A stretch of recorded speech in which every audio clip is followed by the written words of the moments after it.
Hi, Dana Garrison here, reporting for Newconomy. We've got a great discussion today around both Bitcoin and projects and blockchain projects in general. So let's dive in. I'm going to have everybody introduce themselves, and let's start with Dan. Hello, guys. My name is Dan Khomenko. Nice to meet all of you guys. Pleasure. Thank you very much for finding the time to talk to us. Absolutely. And can you tell us a little bit about your background? Sure.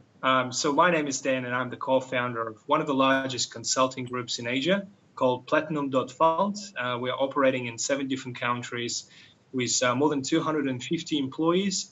We're running a university which is related to the blockchain community as well, educating people in Tokyo and Japan overall how to use blockchain technology in a better way.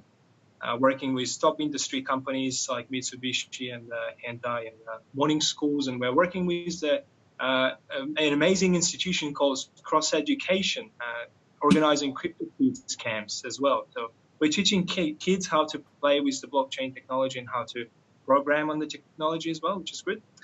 Besides that, I've been working in the government as an analyst and worked for the various different financial organizations in Australia. So I'm more than happy to share my experience with you guys. Wonderful. Thank you so much. Dasha, can you please introduce yourself? Yes. Hello, my name is Dasha, and I'm a legal advisor for Platinum and also for the UBAI. And also, I'm an expert in analyzing all businesses' documents for the ICO projects and making conclusions about legal risks. If to be short. Love it. Thank you. And Jack, please introduce yourself. Hello, everyone. It's Jack again. So very nice to have all of you. I'm Jack Huang, and from Taiwan, and currently I'm the IT consultant for the United Nations. I work for this international organization for the past 3 years, and also very lovely to be invited here with my colleague Dan. I'm also the advisor for the University of Blockchain and ICO, Dubai, and also for several other crypto projects and blockchain projects. So I'd love to provide some of my experience and knowledge here. So thank you all. Thank you very much. All right, let's dive in. Now, recently, Bitcoin fell 15%. What do you think is the reason for this? And what do you think we can expect in the crypto market next? Dan, let's start with you. Well, obviously, for me, it's a normal correction. I mean, there is nothing special about it, really. It just happens. Volatility is in place, which is a clear indication to us that the market is still trying to find its floor and to get more stable. We need more consistency, and I think that's a natural process to get there. In terms of the current market, we can see there is a lot of happening right now in terms of hard work for Bitcoin Cash, and it's a very interesting case for us to learn from. Because there is always a consensus that can be easily split between the co-founders of different major currencies out there. And, there is always a dispute between those co-founders and major figures in the industry. And I think we need more stability. We need more unity, because currently what is missing in this industry is that people have arguments. You see these people like Roger Ver, McAfee, and Brock Pierce and so on and so on. And all those people complain and argue about certain things. But I mean, come on, guys, this is a blockchain community. We should work as a single machine, as a single entity, to make sure that we can definitely change things and improve it in a better way, instead of just showing the argument in the industry and, as a result, having guilty feeling that, something has not been achieved. I think we can definitely make it better. And as a result, as a consequence, we can definitely see some improvements in terms of price trend in the market, for sure. So, yeah, hopefully that answers your question. Absolutely. Thank you. Dasha, can you weigh in, please? Yes, sure. I think that cryptocurrency market is developing right now. And actually, as Dan says before, that it's a regular and normal process when the currency is falling down, and then it will grow up. So we just need to be patient and keep in mind that it will grow. I think so. Take the long view. Yes, thank you. And Jack, how about you? Well, thank you. It's my turn. So actually, I totally agree with Dan. So he mentioned about the Bitcoin Cash hard fork recently. So that might be the one major reason. But for my opinion, there might be another reason, which is big speculation. So a lot of people, they try to, buy and sell and try to make the very short and quick money. That's always the problem of the Bitcoin and the cryptocurrency. So also, I noticed that there are a lot of government organization, or they do have some regulation or legal framework recently in Japan, Korea, even in Thailand. They try to issue the license for not only broker or exchange, but also for ICO project. If you want to issue ICO project in Thailand in the future, you must apply for this license. So those are not really a good news to the market. So I think the Bitcoin price crash, that might be the reason. And the long term, I think it will be optimistic. The price will go up, and also the development of the Bitcoin or other cryptocurrency might be better. But in the short term, I couldn't see any possibility. The price go back to normal. That's my opinion. Thank you. Thank you.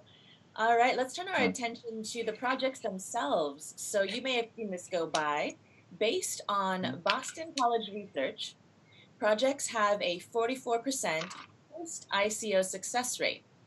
Now, in your expertise, what do projects need to be doing and thinking about post-ICO in order to create even more success? Let's start with Dan. Right. So as I've mentioned, exchanges as business partners are essential, as well as the liquidity, because it gives confidence to all of the investors. But besides that, we also have a global marketing. And global marketing completely differs from the ICO marketing, because global marketing basically shows to everyone that you don't just promote the product to sell your coins, but you promote your product to make your community bigger and to make your believers up to date with all the news that you've got about your product and about the progress that you're currently doing with your project. So that could be including business partnerships. And the best example I can give you is, from my experience, one of the biggest projects we've helped here in Japan is a company called Mindle. And it was supported by the government in Japan. So they're exporting animations like Naruto, as you know, overseas. And one of the investors into their projects was Abu Dhabi fund. Prince of Abu Dhabi was a very passionate person about the animations. So he decided to purchase 33.3% of all coins circulated in the market from the Coin Super Exchange, which they got listed up for us. So that was the first indication that the post-ICO marketing was very successful. Without that, Abu Dhabi Prince would never know about the Mindle's existence. And I think that's an excellent example for everyone to learn from. So, three steps to do well: liquidity, good exchanges as your business partners, not just the trading platforms, and a very good post-ICO global marketing as well. So I think those three steps would definitely make you and move you into the right direction. Thank you. Love it. Thank you. And love this concept of having people think of the exchanges as a business partnership. And of course, community is always, always so important, as is marketing, which is something that projects do and can often not pay enough time and attention to. So Dasha, let's have you weigh in. Okay, so I will explain the success of the post-ICO regarding the legal part. And so to have the successful post-ICO, you have to remember about the main zones, I would say. So first of all, you need to find the most suitable jurisdictions for your project. And about this, you need to think from the start of ICO, not just on the post stage, but from the start. And there are a few options that you can choose, actually. So you can find a way to register the company in one country, but operate the ICO project in another country, and you just can choose between these two jurisdictions, and it's actually helpful to you because you can choose the most preferable ways to have this ICO project. Also, you need to think about entity type of the company. So it can be two companies, which one of them can be for the ICO project as the main company, and the second one it can be for the post-ICO stage. And you need to think about it more carefully, because the type of legal entity will cause a lot of problem and legal issues if you choose this type not in the best way. Also, you need to think about roadmap of the ICO project. The whole idea of your project needs to be from the beginning very clear for everybody. And when you create this roadmap, it needs to be understandable for all investors. Any changes that you make into this roadmap need to be understandable, and you need to let them know about all these changes. Otherwise, you can be just like a scammer. You need to really keep all words that you are saying about the project. If you are saying that you reach any goal, you need to follow it, and nobody can tell that you didn't do it. So you need to keep your words that you are saying, and you need to think about each small step that you are doing in your ICO project. So to keep yourself safe and to be as much successful as you can, it would be very good if each of the assets of the ICO project will be in possession of the company that you are leading. So this is the main idea, to keep your post-ICO project safe from the legal side. Absolutely. You're right. Setting it up right from the beginning and staying in touch with legal the whole way through to make sure that you're dotting your I's and crossing your T's is vastly important, as is that integrity with your community and making sure that roadmap is clear, any changes are clear, you keep everybody right with you, so you keep that integrity and rapport with your community. Absolutely love it. Jack, will you please weigh in yourself? We'd love to hear your perspective on this. Okay, thank you very much. But as a last one, I think I don't have much to say, because Dan and Dasha, they probably already said everything and very clear, very inspired. And for myself, I just try to emphasize, as Dan just said, the exchange partnership is really important for post-ICO like marketing, or to make the ICO successful.